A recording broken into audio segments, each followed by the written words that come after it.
guys? Welcome to Tommy's Reptiles. In today's video, I'll be setting up a grasshopper enclosure. I really have no idea what I'm doing, so in the words of Matt Damon from The Martian, in the face of overwhelming odds, I'm left with only one option. I'm gonna have to science the out of this. I found this scientific mushroom growing kit on Amazon, and this is what I'm going to convert into a grasshopper enclosure. There aren't too many videos on YouTube that show you how to set up a grasshopper enclosure. I want to breed grasshoppers because they're the perfect food source for my lizards. I plan to breed them so I can feed them to most of my lizards, but I got them specifically for my green tree monitor. He just started showing interest for the first time in insects. Before that, he was only eating chicken hearts. I want to give him a more varied diet, and that's really where the grasshoppers come into play. I want them to be the staple of his diet, but obviously keep the variety going. Alright, let's start setting up this new grasshopper enclosure. This thing was only $29 on Amazon. It comes with 2 spray bottles, the enclosure, a light, and a temperature and humidity gauge. I'm just organizing all the items so it's easier to follow the instructions so I can get this thing built as fast as possible. And here's that light. Alright, so for the beams we have A's, B's, C's, and D's.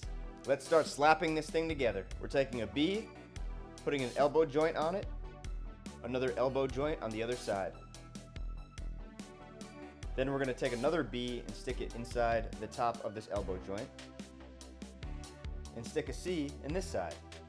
Then construct the same exact thing one more time, adding an elbow joint on top of the C, then adding the D, then another elbow joint, and another C. Then use another elbow joint to connect those two to finish one side. Then I had to repeat the same process again on the other side. Now it's time to use all these A's as cross beams to finalize the frame of this enclosure.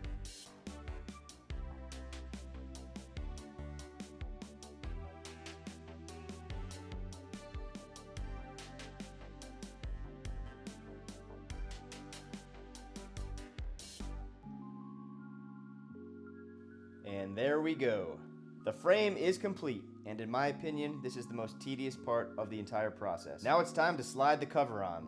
You just have to get it around one side, and then you can kind of wiggle it in.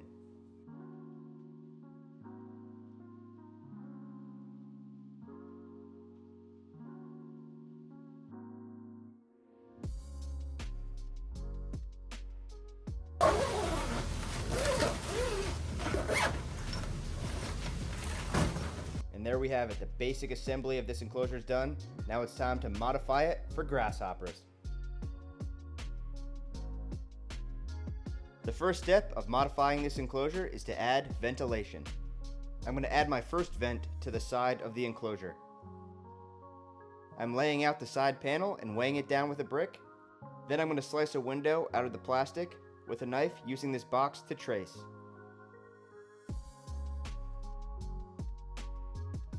Then I pressed the screen right over the window, and I tried using super glue to secure it to the plastic. This didn't work whatsoever. It failed. So I had to move to plan B, which was adding aluminum tape to secure the screen to the plastic.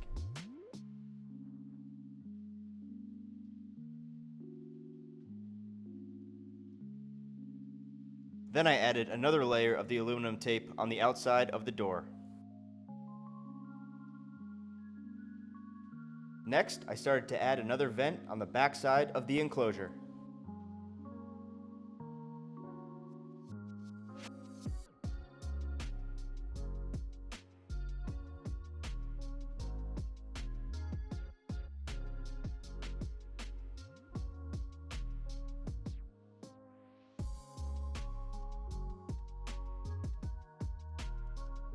Time to add the light.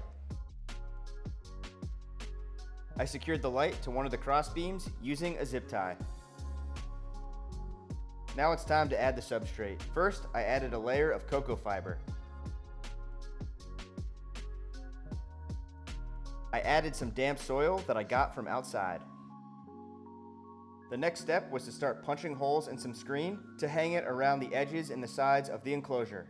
When I was researching grasshopper husbandry, I found that a lot of people use screen to allow the grasshoppers to climb on. So I'm going to border the back and the sides of this enclosure with screen. Grasshoppers typically like to be off the ground, so this gives them the perfect place to hang out on.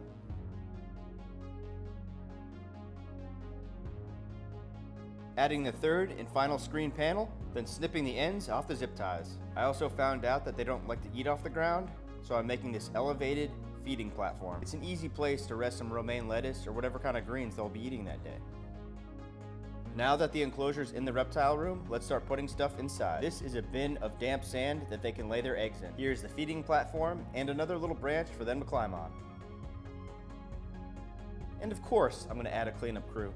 I'm going to use springtails to keep this enclosure clean and even eat the grasshopper's waste. Let's take a quick break and feed my green tree monitor, Marvin.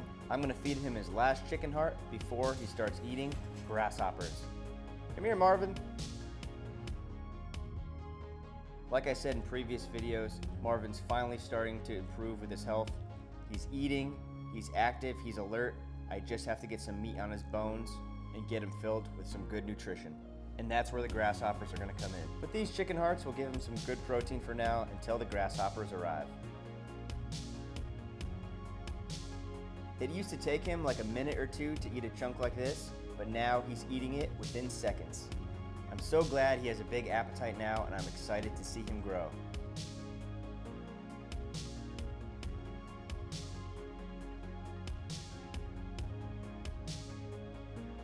Come on, Marvin, you only have 2 chunks left.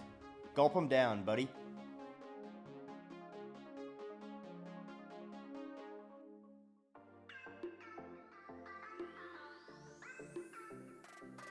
He's a lean, green, eating machine. All right, buddy, one more. Excellent job, Marvin.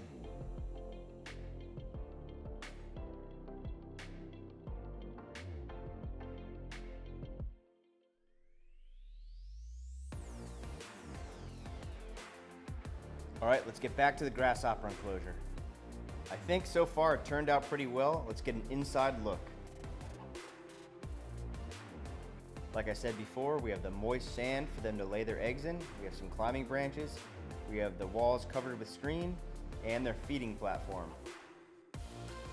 The idea of the handholds for me is I'm going to reach my arm in, grab a grasshopper or two, take it out, and secure this so the others can't hop out. The grasshoppers arrive next week, and I'll update you guys then.